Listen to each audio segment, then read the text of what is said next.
Okay, so this is Mike Williams talking with Dr. Lisa with Educator Circle, and we are talking about the future of education, what it looks like. And in the wake of this COVID-19, we have all been trying to figure out about the adjustments that we're going to need to make. We know education, as usual, is not going to be the same thing. And this is an opportunity right now to make the changes that we have needed to make for decades.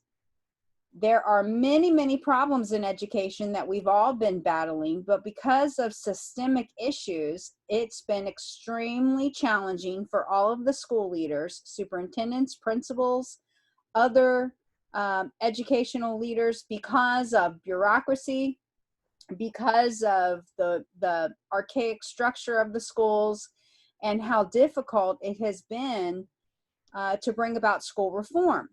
So today I have a guest that has a lot of wonderful insight on those issues. This is Mike Williams, and I have a connection with him, and he is one of the great minds of our country. And really, when I found Mike, he was a part of a group that I follow often called edX, which are the greatest thinkers in the world in education.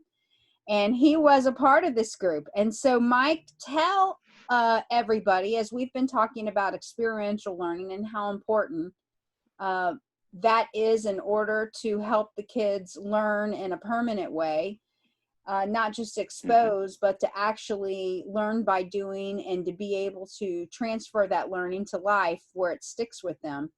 What do you see is a direction that we can help our school leaders right now because of the remote learning or the internet learning and what you like to call mobile learning? Tell us a little bit about what you think some of the solutions are. Okay. Many school districts and teachers and things of that nature have been exposed to flipped and blended learning. And in the classroom, that would be where students would be perhaps doing some projects or doing some other types of things on their device, Mm-hmm. and then being discussion groups and perhaps a talk or two in the classroom. Now that's very one-dimensional, meaning that I believe in blending the home and the classroom and the community into the whole learning process. All the teachers that were used to blending in the classroom were a little bit put off by just blending in the home. And so what I see in the future is if we can basically including the community with the classroom and the home, then we'll have a more resilient learning environment for So our not students. only will, so not only are the teachers not going to have a list of kids and then they're responsible for this list of kids, but the school in general is not going to have just a list of kids and then they're responsible for a list of kids. Right. There's going to be the involvement of all stakeholders, you believe, Hmm. community, church, family, Yep. and the school and the educators. I believe that too. And what are some of the strategies right now as we transition because of the COVID-19 and all of the children being at home? And we're not exactly sure if they're all going to be back at school this fall. Some districts are making adjustments. There are some that are giving different options to parents where they can do part days. Some of them are doing combinations between virtual learning and academic learning. But what do you see? Those folks, one of the things we talked about is those folks who have children that are in areas where they don't have access to internet. You and I were talking about some of the solutions to that. Would you share with our school leaders and our parents that are watching what some of the solutions are for those who do not have access to those things. We call it the great digital divide. And Right. you and I were kind of sharing some strategies. Can we go over that for everybody? Yeah. There actually are some school districts that say, well, since a percentage of the students don't have internet, it's unfair to teach the rest of the students that do, Mm-hmm. which which I find is kind of I don't know, a little bit silly Yeah. and harmful. Um, I've been in education in the remote learning with nations like Congo and Angola, where they have no internet at all. Right. Okay, so we're used to developing workarounds, what we call hacks in the engineering space. And one of the hacks is putting in all of your content into a $10 USB drive Mm-hmm. where you can literally put in this one drive, this one's 64 gigabytes. You could put your entire library at your school in this thing and have plenty of room for videos afterwards. Mm-hmm. And once you get a what we call an image of that, and you can basically take all your spare thumb drives, put it in your laptop. You have 3 or 4 ports, and basically manufacture these in your classroom Mm-hmm. and distribute this to all of the students with their PlayStations, their their Xboxes, their old computers, Right. laptops, and things of that nature. So internet is not necessary. In fact, actually, this is even better when you have internet to use this over your internet because this is flash drive. Right. It's faster than the internet. Right. All right. And you So can record and you can see and keep a record of the performance level of the children, right? right, exactly.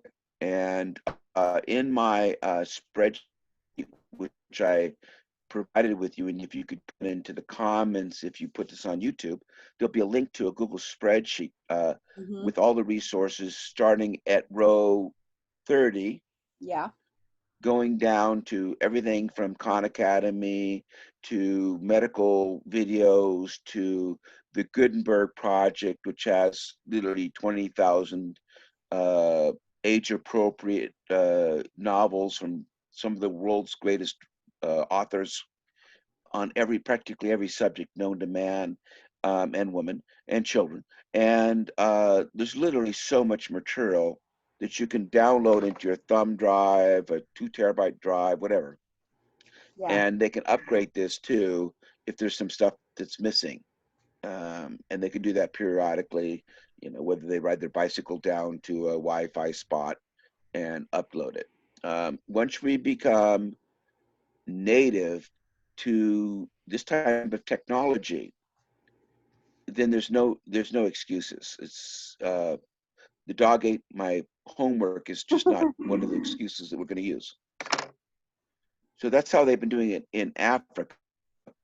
Uh, and Africa, the internet connections in the United States in suburban areas is at 95% have either through a phone or a landline, or not a landline, but an internet connection, have access to the internet. 95% of the suburban areas. In the inner city, urban areas, the penetration is 94%, 1% difference. Mm-hmm. So only 6% of the students don't have access to the internet, and that's where the resourceful educator is going to do a hack. And Right. it provided all that material for you. So there's no excuse for any student that truly wants to learn not to learn. And even without this, you still have textbooks. Right. And and Lincoln had a candlelight in a textbook, and he became president of the United States and became one of the greatest speechwriters in the world. So even a textbook is, if you completely can't get to this step, then Mm-hmm. you have the textbooks. And then what you do is you connect a mesh of students to each other. So they don't need to have the teacher there. They can actually call on the phone or whatever, they talk to their other students or yell across the fence.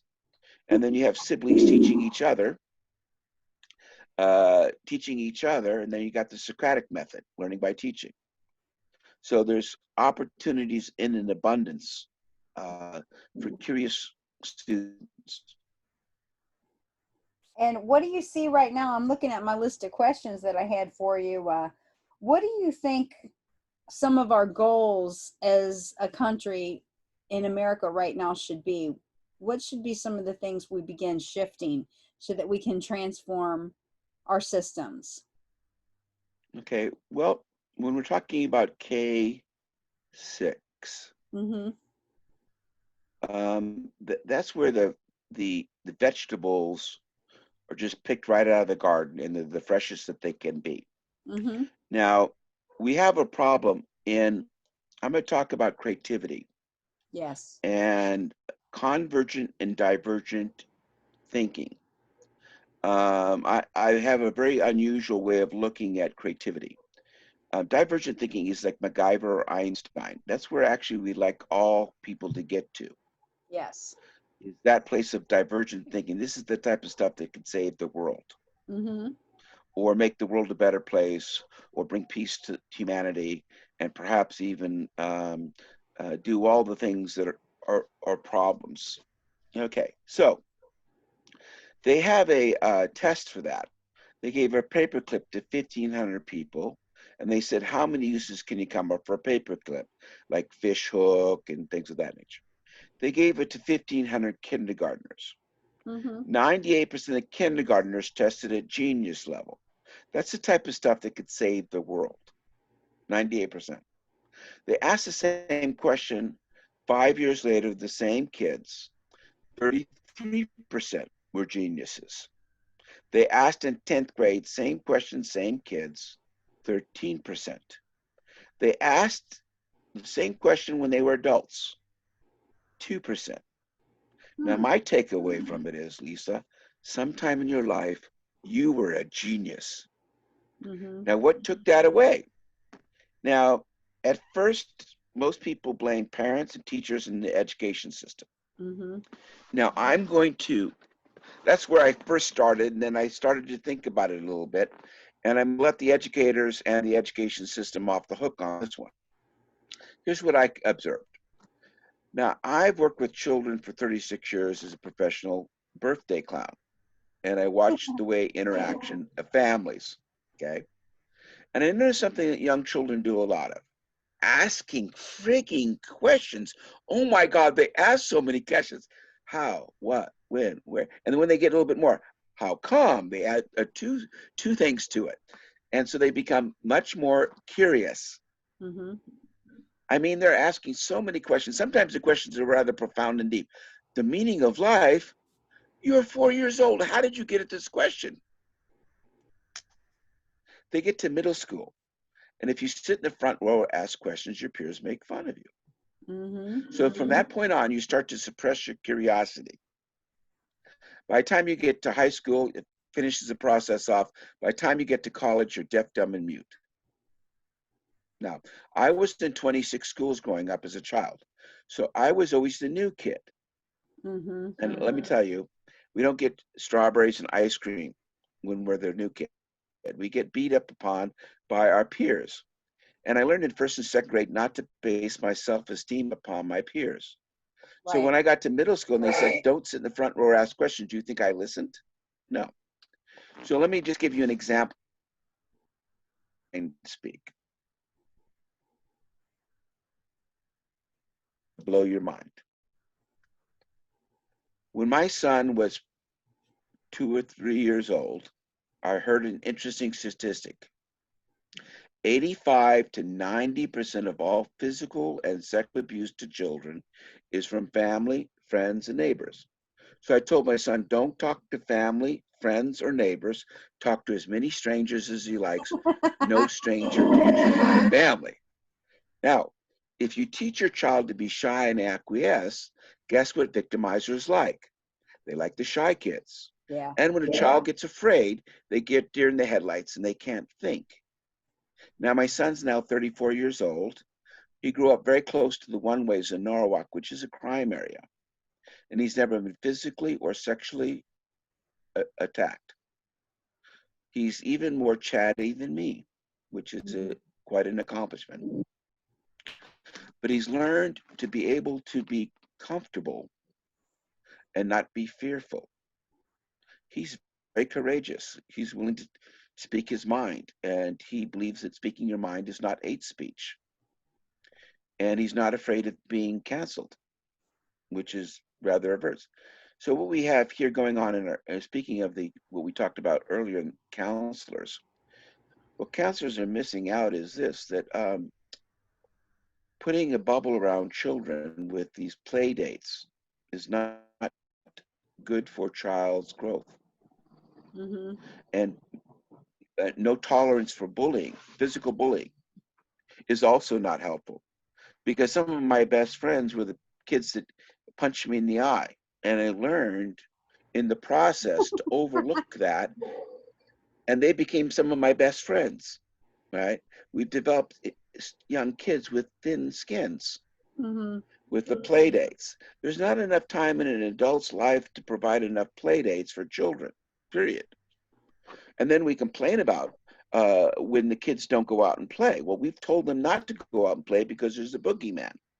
Well, we were talking about the fact that we're trying to develop as many divergent thinkers Yeah. as we can. And you were giving the example of the paperclip. We were talking about why is it that that has changed? What has happened in the human development role? And you were getting to It's the not, point.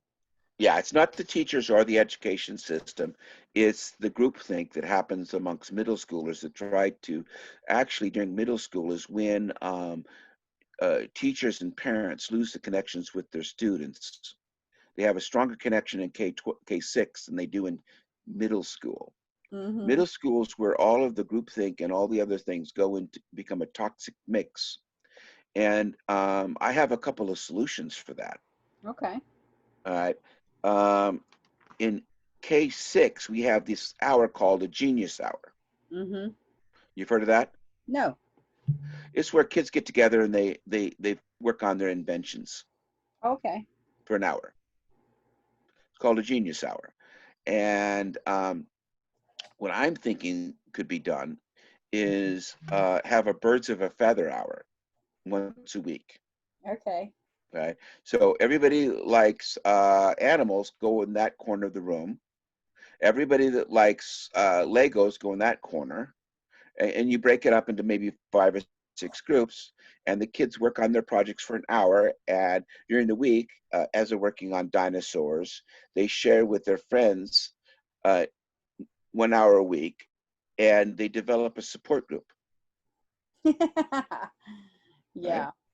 Right.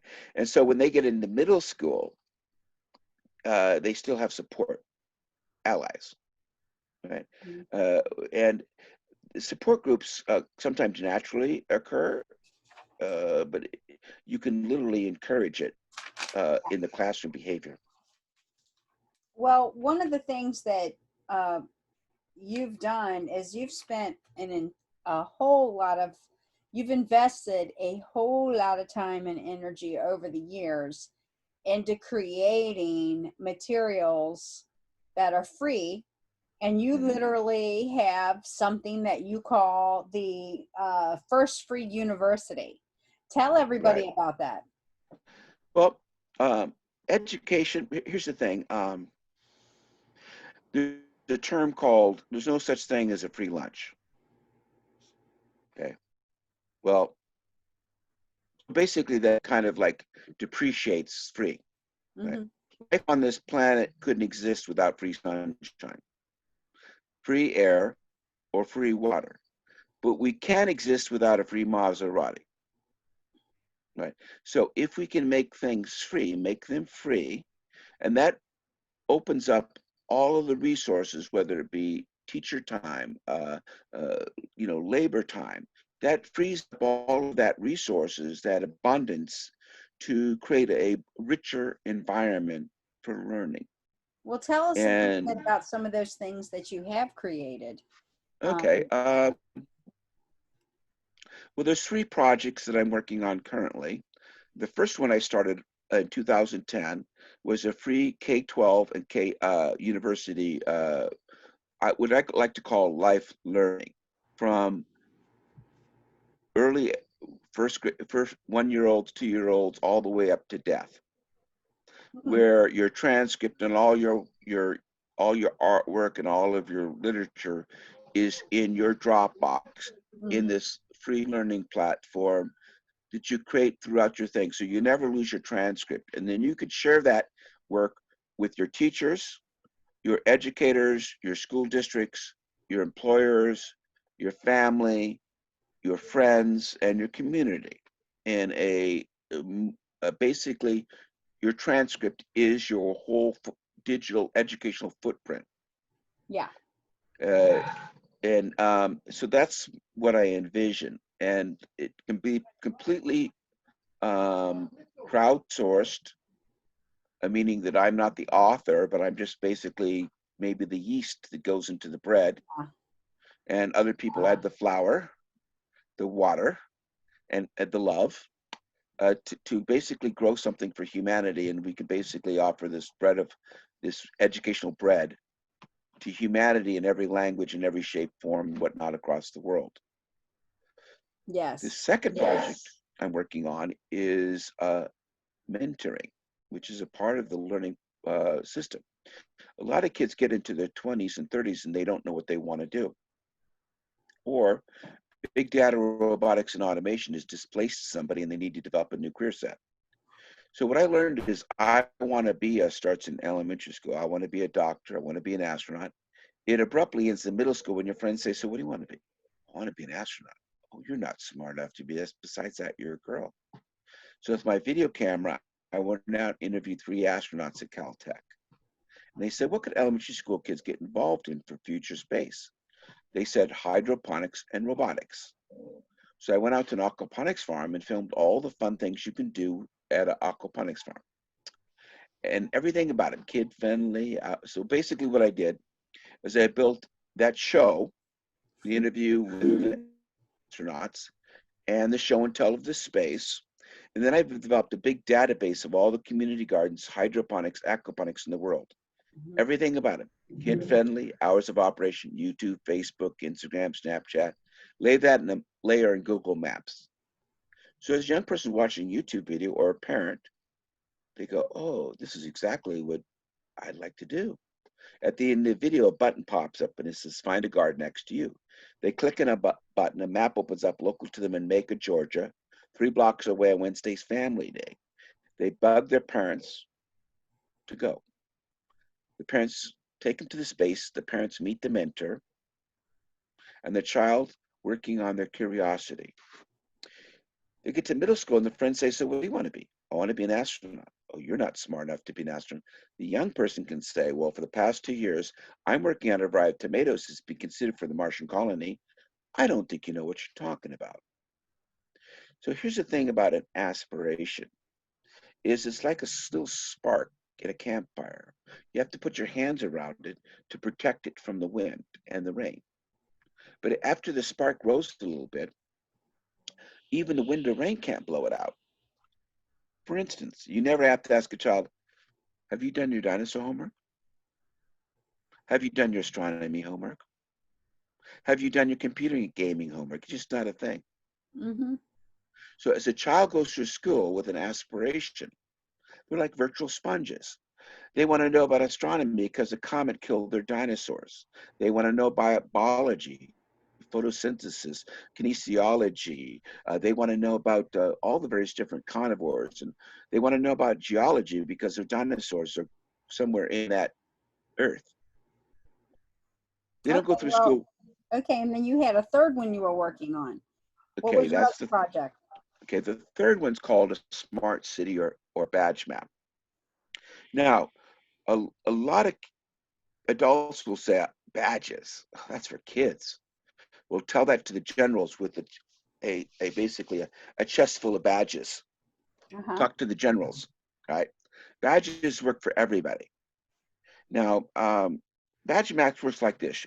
You take your family out for dinner, and your third grader who's in an immersive studies Spanish or Mandarin, orders a meal, she's third grade, orders a meal in Mandarin to the Chinese-speaking waiter, meal for the family.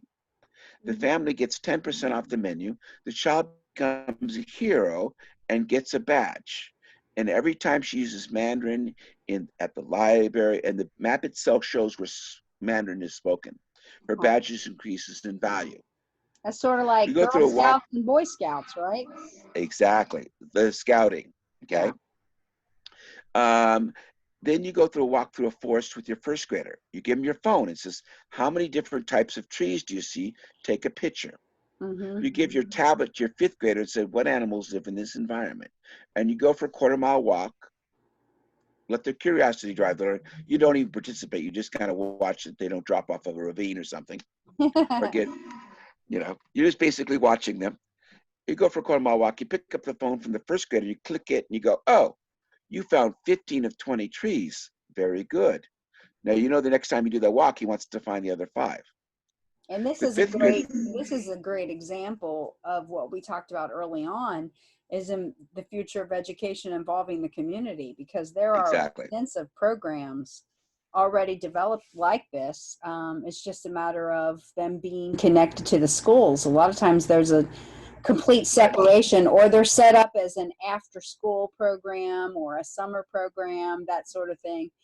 But I'm like you on that school of thought. I like to have that interwoven, because those are experiences that our kids do need. So, well, I think that we're out of time for today, and so I just wanted to thank you for coming on, everybody. We have Michael Williams with us from World Mentoring Academy, and he's also given us 3 different programs that are some really good things that we can implement right now, as we know that the world of education is changing. And not only can we have different methods of solving the technology problem and the digital divide by utilizing the things we talked about earlier, but also the 3 different programs that we spoke about. The K-12 content, accessible content that's free to everybody, that we're going to provide for you in this communication. And then also the mentoring that we spoke about, and then the smart city. So go back and check out our information. And this is Dr. Lisa with Educator Circle, for educators who love their work and want to get better.